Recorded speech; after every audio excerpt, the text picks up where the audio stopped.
Welcome to Real World Peaceful Parenting, a podcast for parents that are tired of yelling, threatening, and punishing their kids. Join mom and master certified parent coach Lisa Smith as she gives you actionable, step-by-step strategies that'll help you transform your household from chaos to cooperation. Let's dive in. Welcome to today's episode. I know I say it every week, but every week it's true. I am super duper official wording there. Excited to be with you all here this week. And this week, my excitement is double because we have a very special guest today. I'm super excited to introduce you to Neil. Neil lives in the Midwestern part of the United States, and he is a stay-at-home dad of two adorable little boys. Neil's wife works outside the home, and they have a beautiful family. And Neil is a member of our Hive. And I'm super excited to talk with Neil today about parent coaching and some of the growth he's experienced from a dad's perspective. You're in for a real treat because Neil is incredibly smart and thoughtful, and he's had quite the transformation. And he's willing to come here today and pay it forward and share his thoughts with all of us. So Neil, welcome. Thanks for joining us. Thank you, Lisa. I really appreciate the opportunity to be here on the call. And also, it's been a dream of mine to be on a podcast with you. So as I've been listening, so I'm really happy and excited to finally do it. Yay. Oh, that makes me so happy. I love that. And you know, Neil, what I appreciate is when Hive members, yourself included, come on and pay it forward to other parents and share a message. You know, I have no doubt that there's at least one, but I'm sure many people that are going to hear this conversation today and are going to learn something and be inspired and get a new perspective. So I'm always really grateful when you're willing to pay it forward like you are. Thank you. And I'm going to start off, I was nervous about how this would go. And something you taught me during the wound seminar was, I think you said it multiple times, and certain things have really hit a chord with me. And one part of the seminar, I think at the end, you had asked everybody to start validating themselves. And maybe it was a response to one of the questions I had. But one of the members, I think Archana, said that she was the greatest of all time mom. And so I thought, instead of being nervous about this podcast, I'm just going to put it out there that this podcast is going to be the greatest of all time. Oh, I love it. Yes. Yeah. So what Neil's referring to is when you come and join the Hive, I do special workshops once a month for Hive members only, and we dig deep into a topic. We spend about 90 minutes to 2 hours going deep on something. And our most recent workshop was about healing childhood wounds. And one of the things that we talked about in how to heal childhood wounds is to give ourselves what we didn't get as a child. Most of us are trying to give it to our children, what we didn't get as a kid, what we needed, what we didn't get, what was overlooked. And I think the real secret is to give our children what they need and then give ourselves what we didn't get. And for a lot of us, and this is going to, plunge us right into the topic we're here to talk about today. For a lot of us, what we didn't get as children, what we needed was validation, affirmation, telling ourselves that we're good enough and that we're good at things, and really fighting, for many of us, that character attack that we had as children, right? You're not enough. You're not quiet enough. You're not loud enough. You're not athletic enough. You're not skinny enough. And I think that many years ago, that was the way parents parented. They constantly pointed out what we weren't doing well or right or weren't good enough at.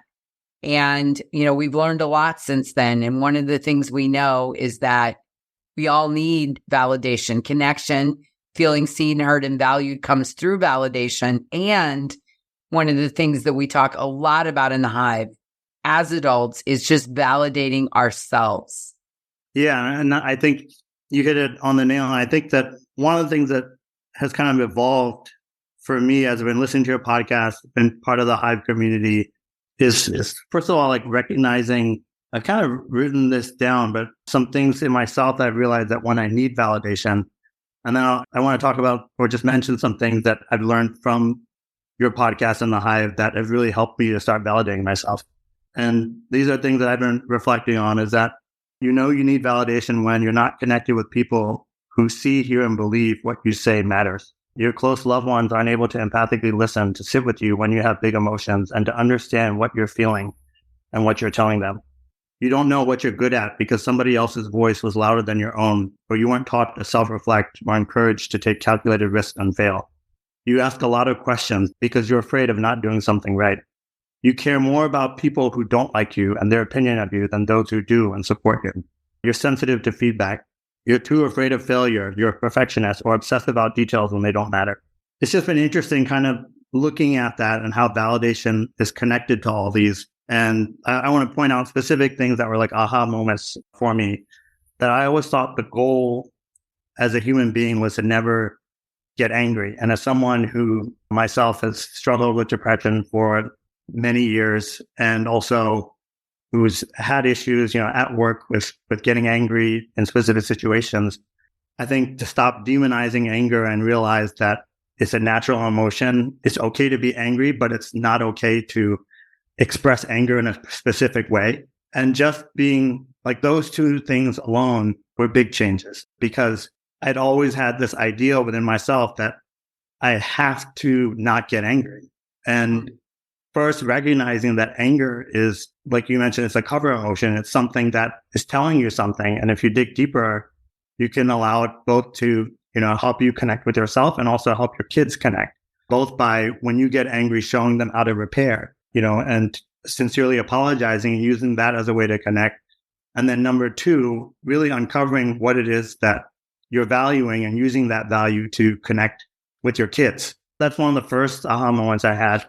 The second was, it was a kind of a really small thing you did when in coaching, when I'm almost crying, just think about it. But there's one parent who said that, I think you said you're a great parent. And the parent said, at the end of the call, it's like, I'm trying to be a great parent. And then you said, no, you're a great parent. And I felt like there was like a ripple effect across everybody who was on that call. I started crying. And I don't think we realized that in the process of trying to get better at something, we are actually great. And that greatness really involves, it's not that you've reached a certain plateau, is that you're continuously trying to work. You're accepting who you are, and that part of getting better is actually greatness. Like all the great people in this world, they've always had a consistent drive to do better. And so even if you're lacking, and even knowing that you're lacking, it's very empowering to just embrace that and say that that's okay. I might not have all the tools as a parent. I might not be the best at my job. I might not be the best pickleball player, as I've mentioned to you before in some of my coaching calls. And embracing that has really helped. There's a couple other things so this was a really an important practice I really love, that you talked about how when you do something well for Malcolm, your son, that you don't wait for his approval or his compliments to validate that what you've done was good. And there's something really freeing about that when you attach yourself so much to what other people say or think of your actions, it's very controlling on your life, that you live and breathe by what someone else thinks of you. And when you start, even just internally start developing that inner voice of saying that, hey, what I did was good. And that thing that I did for somebody, even if that person doesn't appreciate it, that's really important that I did it. And I'm really proud of myself for doing that. In the fear of being too proud, we forget to do that for ourselves. And we put too much emphasis, like you mentioned, we put too much emphasis on other people to do that for us. And it's unfair to them. We can't expect that everybody's going to react the way we want them to. And I think that was really freeing. I love this part when in a recent workshop, when I mentioned to you that, I have a susceptibility to get upset, when I'm triggered by certain things. And when you stopped, the meeting, you said, like, how many people, also are oversensitive to criticism. And you mentioned how 70% of the people on the call, felt the same way. That was really big for me, that realizing I'm not alone. And then one of the other practices that you taught me was, I would say, life-changing, that I think for the first time when I got upset about something, using the feelings wheel to actually think through all the things that I'm experiencing right now and how that's made me feel has really helped me to validate myself and actually regulate myself rather than relying on a third party to talk about my feelings and tell them how I'm feeling. It actually gave me a tool that I could use myself to regulate myself. I love it. I love it. Okay. Thank you, Neil. That's very enlightening, heartfelt sharing. And I know lots of people want to know more about each of these areas. So I took some notes, and let's dig into a couple things here that I think the listener is going to want to know more about.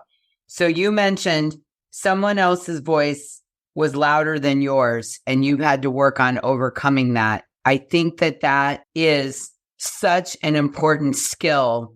Many of us are recovering people pleasers, right? And so we're used to validating the other voice over ours. And especially if it's loud and negative, and especially if we grew up with a loud negative voice. And we're trying to break the cycle now with our children. So talk to us a little bit about the process that you've gone through where, someone else's loud voice isn't taking center stage and you're listening to your own voice now. Yeah. And it's a funny example, but, we've done several coaching sessions on this, but I was experiencing something where Lisa and I previously shared our joint love of pickleball. And for me, it's just something that's really enthusing, a really fun activity. And I realized that as I was starting to kind of get better, I wanted to play with a more advanced group of people. And that more advanced group of people, there were a couple of people in particular. One person who had completely snubbed me from playing the first time I wanted to play with the higher level group. And then another person who had really doubled down and said that, I really wasn't good enough, to play. And this isn't like a league. It's not like a private membership. This is just an open gym activity where people can come and play and have fun. And so I think the first thing was realizing that there was a wound of not being included that was kind of shrouding everything about this interaction.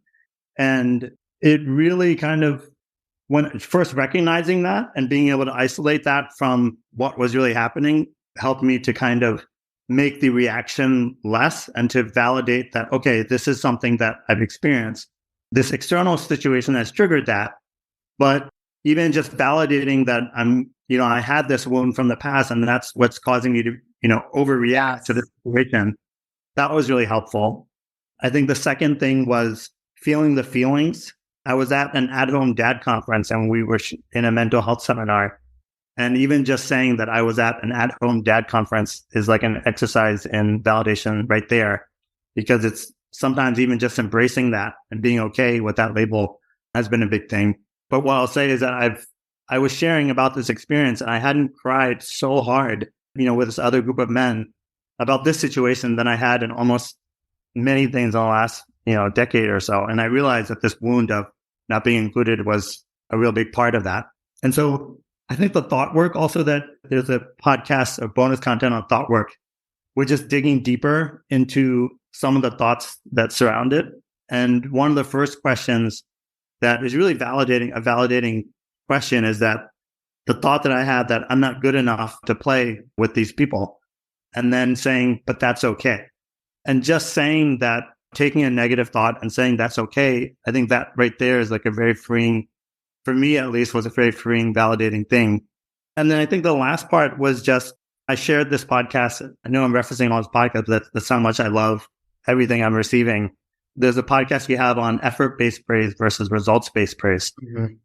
And I realized in doing that, there's something extremely validating about that. And that is that when you are focused on results-based praise, whether you win or lose, whether you get the A, you are dependent on somebody else's reaction. So whether you're playing somebody else in a game, you still have to play that other person, like however good or bad that other team is. That is what goes into the result. But when you're praising effort, it doesn't matter what that other person does. What matters is that you're trying your best. And I noticed that when you start leaning into that, when you start leaning into just learning and not being so focused on failing or what other people think of you, something magical started to happen where those two people that I mentioned to you the one person who was really harsh to me said the other day, "You're getting really good." And I said to myself, I don't really need that because I know myself. But something I wrote in my notes for just this call is that when you start validating yourself, people will start validating you. 100%. Let me say that again. When you start validating yourself, other people will start validating you. And that's confirmation bias at its best, right? When I start validating myself and I know I'm worthy, or I'm a good parent, or I'm doing the right thing, your brain will find evidence to validate I'm doing the right thing. That's the way the brain is hardwired. Yes, yes, yes. And the beauty is then when that person says you're getting better and you don't need that, it's nice to have, but it's not a need to have, then it can just land where it needs to land, right? It doesn't have all of this energy when you're dependent on it, when you've got this needy, graspy relationship of I need you to validate me. I'm validating myself. And if you want to add on, that's bonus, but I no longer need that validation. It really changes the energy between two human beings. Yeah. And you've coached me also something of another trigger about being late. And what's funny is that just accepting yourself and the things that cause you to be late, I no longer get triggered in those situations. Somebody actually told me the other day, "Hey, you're late." And I said, "I know. Like, I've had a bunch of things I had to do before I got here. And that is exactly right." And I was actually very comfortable with that rather than getting strung out about somebody saying something and that dysregulating me. Yeah, again, that's confirmation bias. You're late. I know, thank you. Versus you imagining that they're mad at you because you're late, right? These are the things we do is we make a story up about it. Oh my gosh, I'm late and they're not going to like me, or I'm late and they're mad at me, or I'm late and I'm a horrible person. And no, the facts are that I'm late. I said I would be here at 2:00 and it's 2:15. I was late for this podcast today. I needed a little moment to get something to drink. So I texted Neil and said, can we start 15 minutes later? And it's interesting because technically I was late. We were going to start at 2. We started at 2:15 my time. I didn't have a story about it other than I needed to move my legs around and grab some fresh air before we started recording because I've had a whole morning of coaching calls. And so let's talk about this for a moment. I think that, and I'm really interested in your perspective on this, Neil, because I think you've grown a lot in this area. Let's just take the example of being late. So often as humans and as parents, we build stories around things that our brain imagines, right? So again, back to the example, you're supposed to be somewhere at 2 and you get there at 2:15 and someone says you're late. Rarely is the other person saying you're late and I no longer like you, or you're late and I think you're a horrible person. They typically don't verbalize anything past you're late. And maybe they have a little tone or a little grumbling, but we build an entire narrative around it that often is just our own thoughts about ourselves that we're projecting onto them. Yeah. And to give the listener a little bit more context, so every time I'd come to a Zumba class, somehow all these conflicts revolve around the gym, but every time I come to a Zumba class, there was a lady who would point to her wristwatch and show me or tell me I was late. And one time I even left the class. Like, I just couldn't handle it. And to give more context for those of you who are parents of small kids, it's almost, I call it like a military excursion just to get the kids out of the house, just to be somewhere. And it's crazy how many things that you have to do in order to get kids there. And I was just telling myself, I'm never going to be on time. And this is something I've always struggled with. I continue to struggle with. And on top of everything I'm dealing with, this person has to remind me when I come here that I'm late. And that was just really dysregulating. And it took, I'm not saying that I'm completely cured, but I would say that something interesting happened is that back to validation. I think the other part of validation is being assertive, not aggressive or passive, but being assertive and letting somebody else know what they say, how it makes you feel. And so I actually approached that woman. I said, "Hey, I just want to let you know that when you tell me that I'm late, it doesn't really help me because I'm really trying to get here on time. It's something I've been really working on." And she said to me, "I'm just teasing, right?" And I said, "Yeah, I know. If someone was really trying to lose weight and they're at the gym and you keep telling them, hey, you're fat. And when I said that, I've got 2 small kids and it's something I'm really working on. And she said, well, good for you. And she heard me. And I think just being able to have the courage to just validate yourself and also express that to somebody else was something that really helped me change from getting dysregulated about something versus accepting that. Yes. Okay. So I want to bring this up because I have a little different spin on what you just said. And I want you to tell me your thoughts on this. So you said, I'm going to reflect back. You said being assertive was the secret to getting her to stop pointing to her watch. I would say, in addition to that, you spoke about you have stopped demonizing anger. I want to talk about anger for a moment. I would argue or propose that what happened is, as we have talked about, anger is a beacon for unmet needs. And I would propose that what happened is, after getting triggered a couple times, getting angry and triggered over her pointing to her watch, you leaned into, what is my unmet need here? My need is, I need her to stop doing it. And I need to let her know that when she does it, I don't feel connected. I don't feel connected to the class. I don't feel connected to her.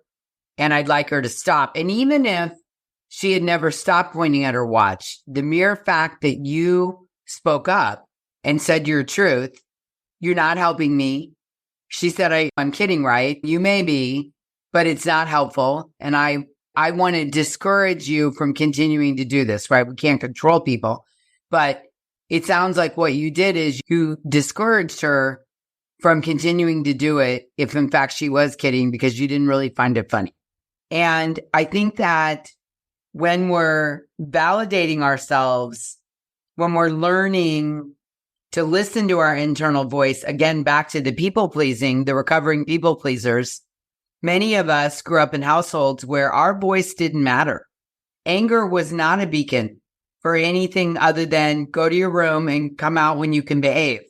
And now you're learning that anger actually serves a purpose. It teaches me something about myself if I'm willing to pause and listen and find out what my anger is trying to teach me. It doesn't mean the anger is going to go away. It doesn't mean people are always going to comply.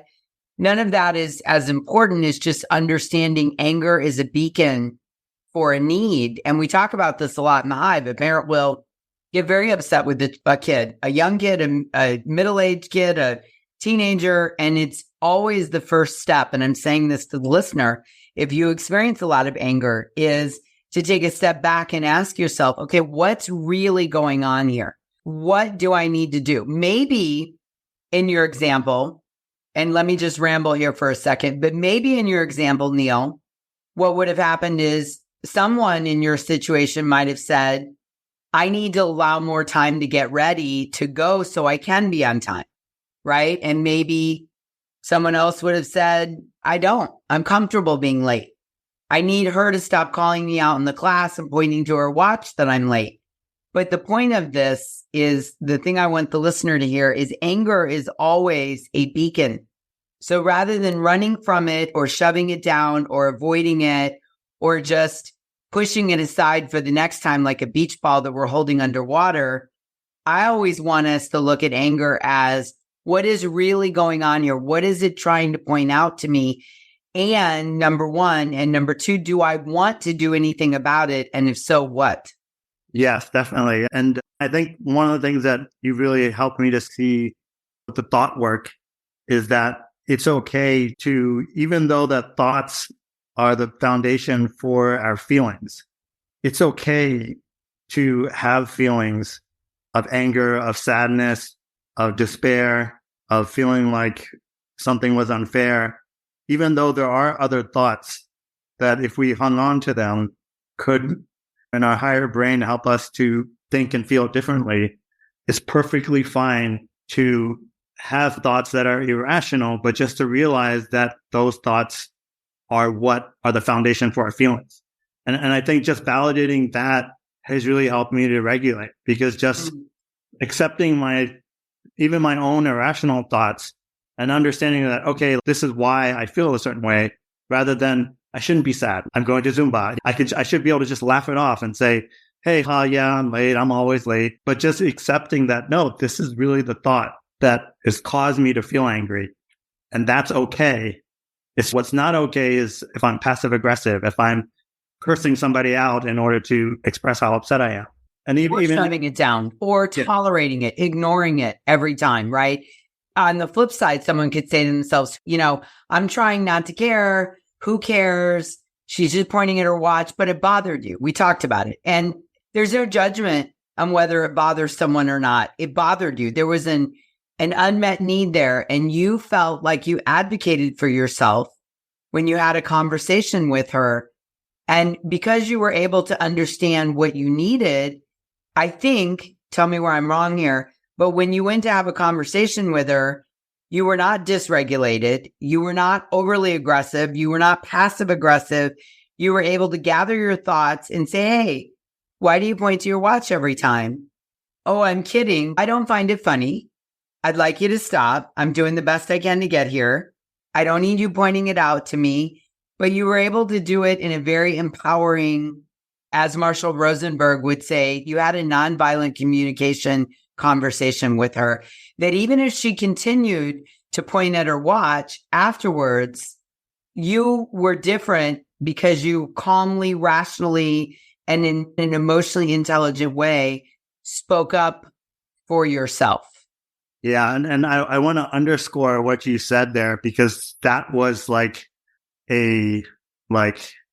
angels shining, like sunlight coming down moment for me, because I was so used to being passive aggressive, to holding things inside and finally blowing up about my feelings, that I actually told my wife that was the first time I was able to assert myself, tell someone how I'm feeling without shouting and yelling or doing something passive aggressive. And that felt so amazing. I love it. And now you're in the midst of breaking a cycle. You're the generation that is going to break that cycle for your boys. And you're going to model for them showing up in that calm, regulated way, because you're using anger as a beacon, not as a weapon against other people. Ooh, that's good, isn't it? Definitely. Ooh. I want to say one other thing, that it did take me a couple of weeks to get to that point. I was really angry, and it's a process. It's not, you're just going to be able to slip into nonviolent communication, like all the things that it takes a lot of work to get to a point where you're actually calm and you can address something with somebody. And I think all the tools that you're talking about just have really helped to just be accepting of that process, using the tools to, I love what you said about emotion changes of emotion. It was the first time that I always thought either breathing or talking to somebody, and sometimes it's hit or miss. Sometimes you get a person who will reflect your feelings and what you're saying and thinking, and sometimes you don't. And sometimes I don't feel like writing things down, but it's really easy just to go outside and go for a walk. And some of these simple things can really get you from a dysregulated space to a regulated space where you can have nonviolent communication. Awesome. Okay. That brings me to the last thing that you mentioned in your intro that I want to touch on, and it dovetails nicely. Talk to us, Neil. You're uniquely qualified to share with the listener how stepping into the Hive has helped you feel not alone, come in community, be able to learn and share and rinse and repeat and really master these skills.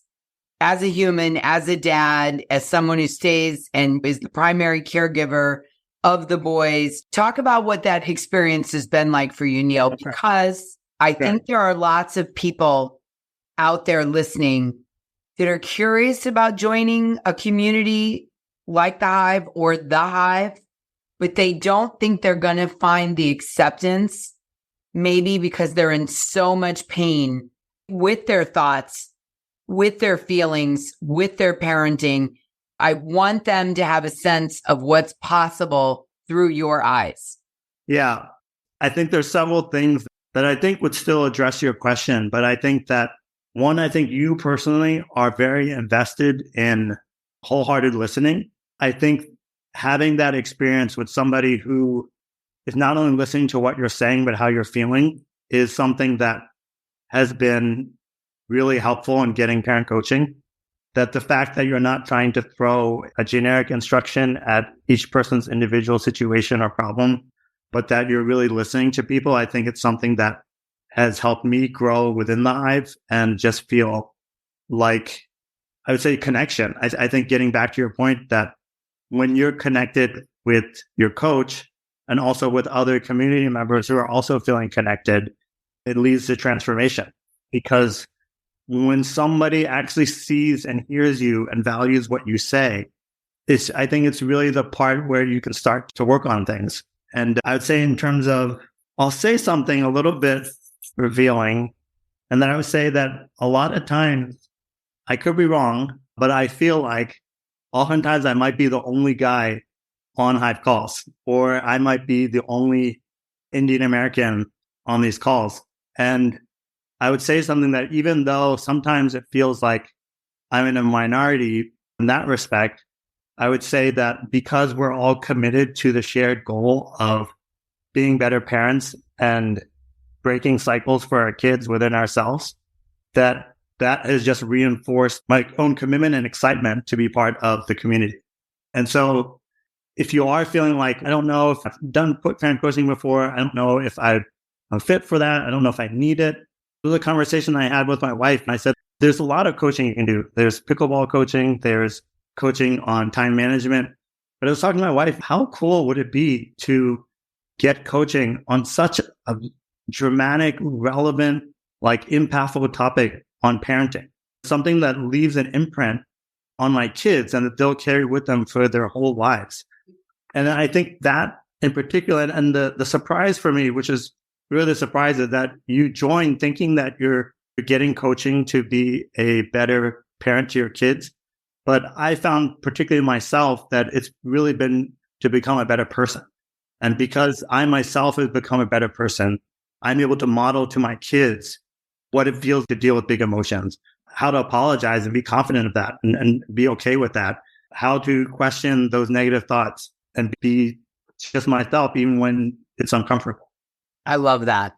I love that. We do say in the Hive, a rising tide lifts all boats, and coming and getting coaching, which is transformational, is the tide that lifts all the boats in your life. And I think most Hive members would say, as we're working on, the subject is parenting, right? As we're talking about the relationship with our children and how we're raising them and how we're connecting with them, that then bleeds out in the best of ways into our relationship with our co-parent and or our partner, our boss, the neighbor whose dog barks all day, the pickleball people, the lady at Zumba, the sister-in-law, the mother-in-law, the friends.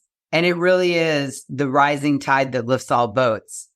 And then as we develop these skills, whether it's, like you said, feeling big emotions, apologizing, repair and recovery, understanding anger as a beacon, giving ourselves validation, as we acquire these skills and improve them, then we model that for our children. And that's the magic, because kids don't do what we say, they do what we do.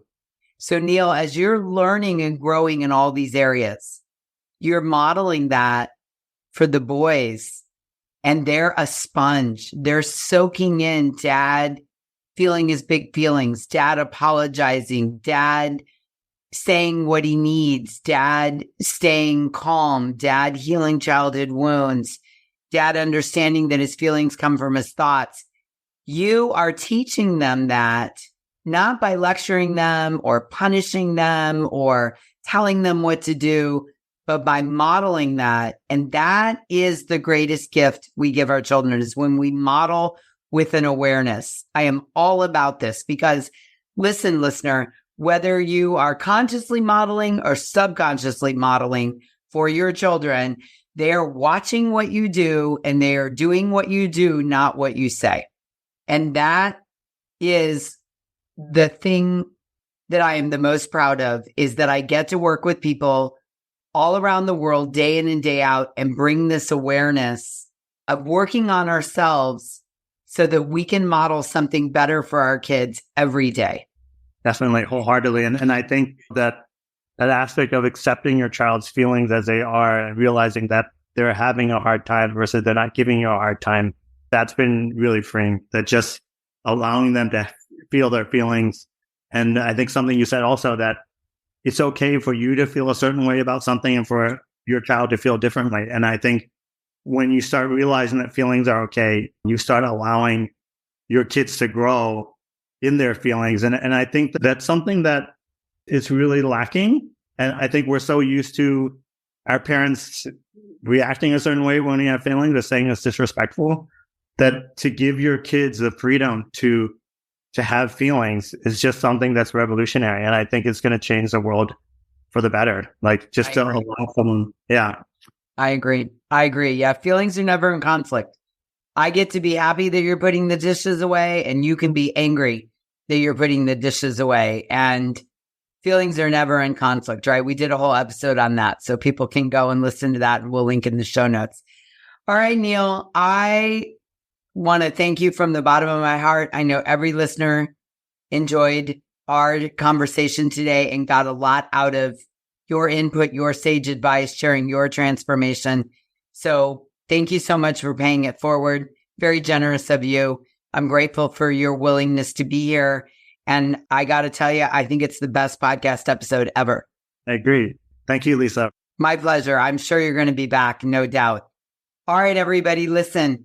If you love that as much as I loved it, and you want to know more about coaching, you're interested in working with me and asking me questions and taking a dry run of the Hive or figuring out what it's all about, I want to personally invite you to sign up for a free coaching session that I'm having on Thursday, November 16th. It's happening over on Zoom at 9 a.m. Pacific, 10 Mountain, 11 Central, and 12 Eastern. That's 5 p.m. GMT. It's completely free. There's no obligation. Neil's going to be there. Some other Hive members are going to be there. Hannah and Viv and other people you've met over time. We're going to jump on Zoom, and you are more than welcome. In fact, it would be my honor if you would come and join us. You can ask me anything you want over on Zoom on Thursday, November 16th at 9 a.m. Pacific. You can ask me about you, your kids, something going on in your family. We're going to dig deep into anything that's going on. Sleepless nights, endless battles, overwhelming guilt, sibling fighting. How do I get my kids off of technology? How do I get my kids to stop fighting? What is the thing you talk about? Feelings are never in conflict. How do I get my kids to listen? Whatever you got going on, I'm going to meet you over on Zoom on Thursday, November 16th at 9 a.m. Pacific time. There's a link in the show notes where you can join us, sign up and join us. You'll get the Zoom link. Once you sign up, you can bring your friends. You can bring your family. Everybody's welcome. We have room for absolutely everybody to join us for this free parent coaching session on Thursday, November 16th. I can't wait to work with you and see you there. And until we meet again, I'm wishing you peaceful parenting. Thanks for listening to Real World Peaceful Parenting. If you want more info on how you can transform your parenting, visit thepeacefulparent.com. See you soon.